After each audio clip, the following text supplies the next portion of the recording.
En ce temps-là, Jésus partit et se rendit dans le territoire de Tyr. Il était entré dans une maison, et il ne voulait pas qu'on le sache, mais il ne put rester inaperçu. Une femme entendit aussitôt parler de lui. Elle avait une petite fille possédée par un esprit impur.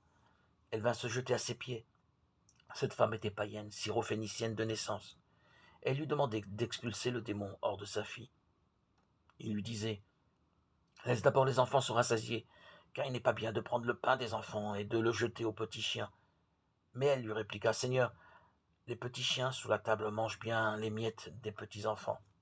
Alors il lui dit: À cause de cette parole, va, le démon est sorti de ta fille. Elle rentra à la maison et elle trouva l'enfant étendu sur le lit. Le démon était sorti d'elle. Marc 7, 24, 30. Jésus décide de quitter la Galilée, d'aller vers le nord. Il a éliminé la rigidité du pur et de l'impur. Il veut maintenant faire tomber des barrières culturelles et territoriales. La première réponse de Jésus à cette femme syrophénicienne nous surprend, comme si Jésus était seulement le protecteur des siens. Cependant, cette femme n'est pas surprise. Elle avait entendu parler de lui et savait qu'il n'excluait personne et n'accepte pas un non comme réponse. Elle sait voir un sourire quand il parle de petits chiens.